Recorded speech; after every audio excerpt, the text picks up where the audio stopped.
Hello students, twelfth commerce business studies में हम discuss कर रहे हैं हमारा चैप्टर नंबर 10 और इसका नाम है contract act legal provisions. Last lecture के अंदर मैंने आपको बताया था उन लीगल प्रोविजंस के बारे में जो एक वैलिड कॉन्ट्रैक्ट को बनाने के लिए एक लीगल ऑब्जेक्टिव या लीगल कंसिडरेशन से रिलेट करते हैं। ठीक है, आज हम डिस्कस करेंगे provisions related to void agreement.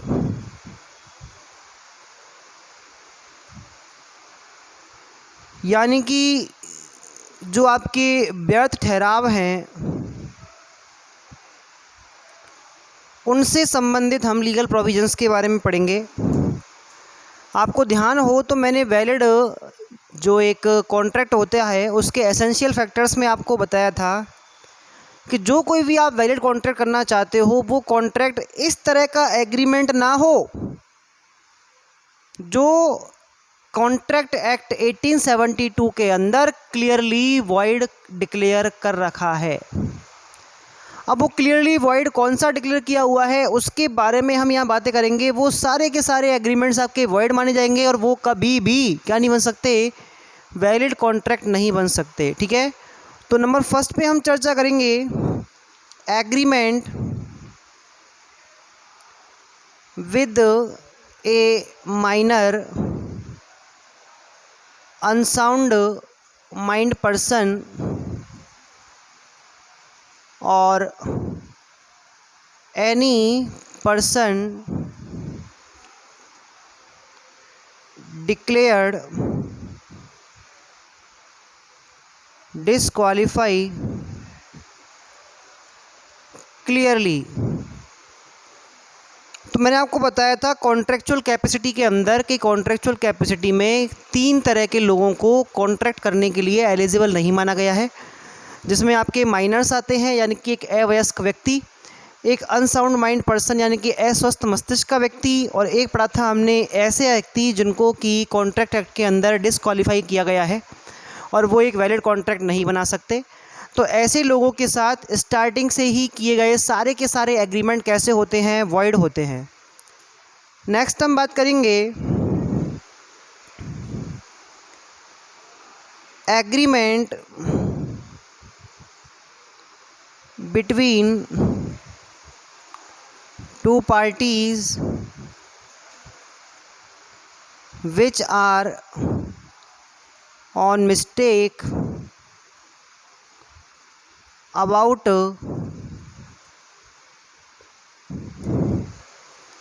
any subject matter और लॉ। यानी कि जब 2 या 2 से ज़्यादा लोग कोई कॉन्ट्रैक्ट कर रहे हैं और कॉन्ट्रैक्ट करते समय वो उस कॉन्ट्रैक्ट से रिलेटेड जो प्रोविजंस हैं, जो लॉ है या फिर उसका जो सब्जेक्ट मैटर है, जो विषय वस्तु है, विषय सामग्री है उस अनुबंध की, उसको लेकर गलती पे होते हैं तो उसको हम क्या कहेंगे, वॉइड एग्रीमेंट कहेंगे। देखो मैंने आपको फ्री कंसेंट के अंदर 5 फैक्टर्स पढ़ाए थे, कोअर्सियन, अनड्यू इन्फ्लुएंस, फ्रॉड, मिस्टेक और मिस रिप्रेजेंटेशन। तो जो स्टार्टिंग के 4 हैं मिस्टेक को छोड़कर वो सब वॉइडेबल है। कैसे हैं वॉइडेबल? अगर मान लो एग्रीड पार्टी इस चीज़ के लिए कोर्ट में एक केस फाइल करती है तो उसको वॉइडेबल एग्रीमेंट माना जाएगा।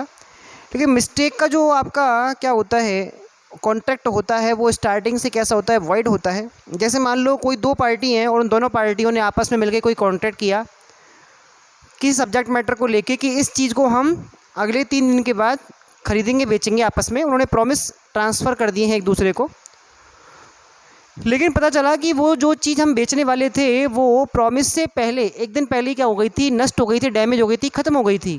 तो अब उसको फ्यूचर में परफॉर्म नहीं किया सकता। तो दोनों कैसे थे, पार्टी उसको लेके मिस्टेक पर थे। तो ये जो एग्रीमेंट होगा ये कैसा माना जाएगा, आपका वॉइड एग्रीमेंट माना जाएगा। Number 3, agreement of agreement related to mistake by any foreign law. Foreign law का मतलब होता है विदेशी कानून, यानी कि जब कोई ऐसा हम एग्रीमेंट कर लेते हैं जिसमें विदेशी कानून या विदेशी राजनियम के संबंध में हम गलती पर हैं, हमको जानकारी नहीं है और हमने वो एग्रीमेंट किया हुआ है, तो उस तरह का एग्रीमेंट विदेशी राजनियम की गलती का एग्रीमेंट माना जाएगा और इसको भी वॉइड एग्रीमेंट ही कहा जाता है। ठीक है, नेक्स्ट हम बात करेंगे नंबर 4 पर।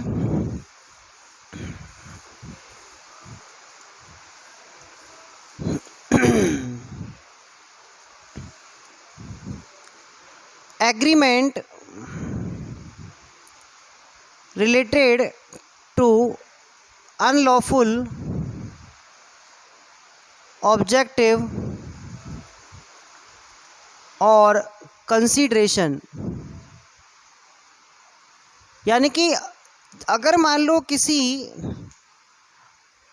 कॉन्ट्रैक्ट के जो ऑब्जेक्टिव हैं या उसमें जो कंसीडरेशन पे किया जा रहा है एक पार्टी से दूसरी पार्टी को, वो दोनों ही कैसे हैं, अनलॉफुल है, तो उस कंडीशन में आप उन दोनों में से किसी एक के कारण भी अगर मान लो ये अवैध घोषित होता है तो ये शुरुआत से ही कैसा होगा, व्यर्थ होगा, और आप किसी भी पार्टी को दूसरी पार्टी को इसके लिए एबल नहीं मान सकते कि आप बाई कोर्ट अपने कंसिडरेशन को ले सकते हैं या परफॉर्मेंस को पूरा करवा सकते हैं। ठीक है, नेक्स्ट हम बात करेंगे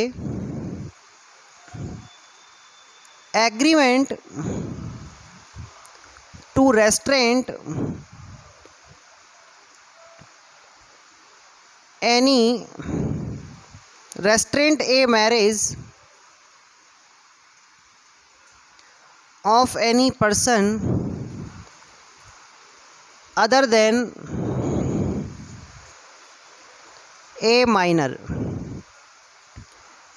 यानी कि एक माइनर पर्सन को छोड़कर अगर आपने किसी वयस्क व्यक्ति या किसी भी व्यक्ति के विवाह में, शादी में, मैरिज में रेस्ट्रेंट यानी कि रुकावट डालने के लिए कोई एग्रीमेंट किया है तो उस एग्रीमेंट को भी कैसा माना जाता है, वॉइड एग्रीमेंट माना जाता है।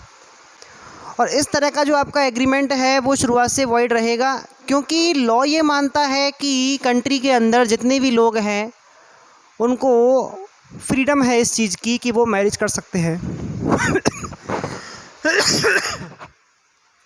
कि वो मैरिज कर सकते हैं और इस मैरिज के लिए वो फ्री हैं। लेकिन अगर मान लो आपने उसके लिए कोई कॉन्ट्रैक्ट किया है तो वो कॉन्ट्रैक्ट वॉइड माना जाएगा।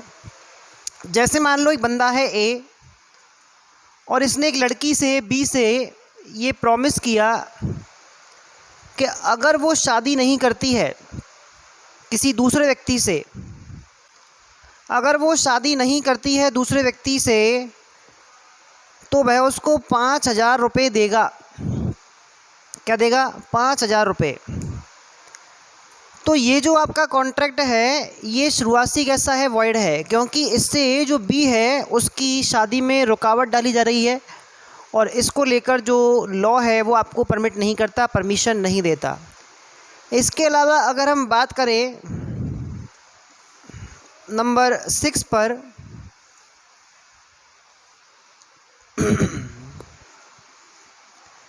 एग्रीमेंट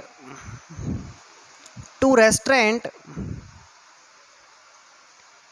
एनी ट्रेड, प्रोफेशन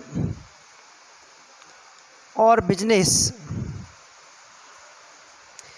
यानी कि अगर मान लो आप किसी तरह का ऐसा एग्रीमेंट करते हैं जो किसी दूसरे व्यक्ति के व्यापार में, पेशे में या उसके व्यवसाय में रुकावट डालता हो, उसके बिजनेस को रोकता हो, तो इस तरह का जो आपका एग्रीमेंट होगा वो वॉइड माना जाएगा।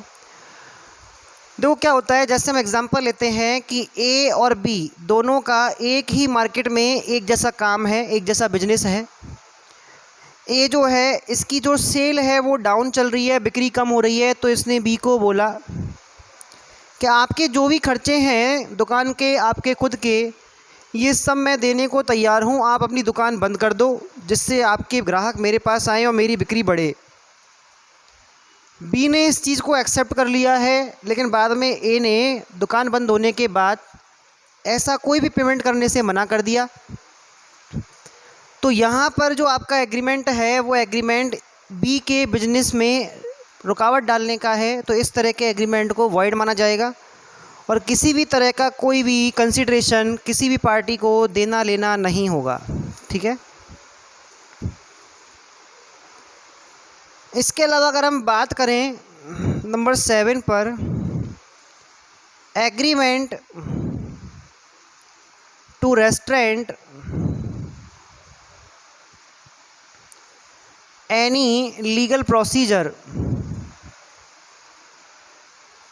देखो, कोई भी एक ऐसा सिस्टम, कोई भी ऐसी एक लीगल प्रोसेस जिसके अंदर काम किया जाता है, उस लीगल प्रोसेस में रुकावट डालने के लिए, उस प्रोसीजर को रोकने के लिए अगर मान लो कोई कॉन्ट्रैक्ट किया जाता है, कोई एग्रीमेंट किया जाता है, तो वो स्टार्टिंग से ही कैसा माना जाएगा, आपका वॉइड एग्रीमेंट माना जाएगा। और इस तरह के एग्रीमेंट के लिए कोई भी पार्टी किसी भी दूसरी पार्टी के अगेंस्ट कोई भी किसी तरह का परफॉर्मेंस नहीं करा पाएगी। नेक्स्ट हम बात करेंगे नंबर 8 पर,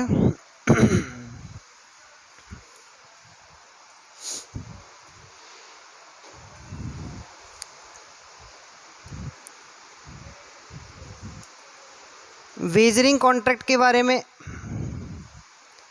वेजरिंग कॉन्ट्रैक्ट जो होते हैं वो सारे के सारे वॉइड माने जाते हैं। वेजरिंग कॉन्ट्रैक्ट का मतलब क्या है, इसको बोलते हैं हम बाजी के ठहराव। ये आपका एक मोस्ट टॉपिक है, इसको आप ध्यान से समझेंगे। वेजरिंग कॉन्ट्रैक्ट का मतलब होता है कोई भी ऐसा कॉन्ट्रैक्ट जिसमें दो पार्टी हैं और दोनों पार्टी के बीच में कॉन्ट्रैक्ट में ये बात हुई है, एग्रीमेंट हुआ है, एग्रीमेंट में ये बात हुई है कि अगर मान लो कोई भी कंडीशन इस तरह की घटती है, इस तरह की सिचुएशन हैपन होती है, घटती है, जिससे एक व्यक्ति को क्या हो रहा है, प्रॉफिट हो रहा है, दूसरे को हो रहा है लॉस, यानी कि शर्त वाला मामला, तो उस कंडीशन के जो आपके कॉन्ट्रैक्ट्स हैं वो लीगलिटी नहीं रखते और उनको वॉइड एग्रीमेंट माना जाता है। जैसे एक है राम और एक है श्याम। राम ने कहा कि शाम को कि आज बारिश होगी, बरसात होगी, अगर बारिश होती है तो 1000 रुपये आप मुझे दे देना और बारिश नहीं होती है तो 1000 रुपये मैं दे दूँगा।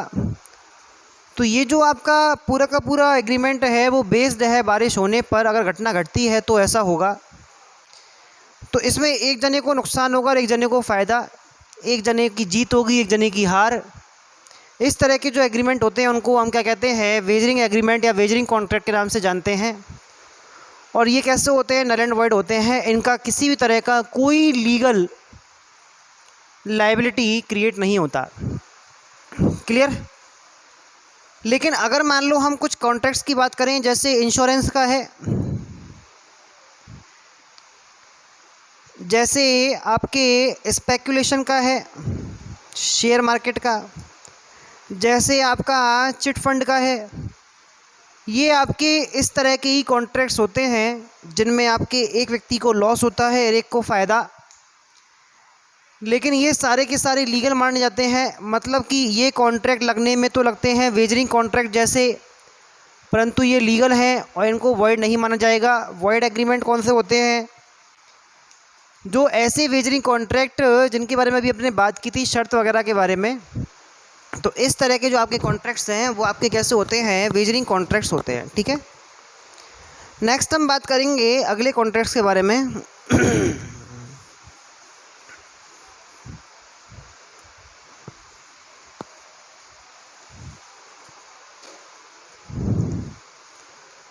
नंबर 9 पर हम पढ़ेंगे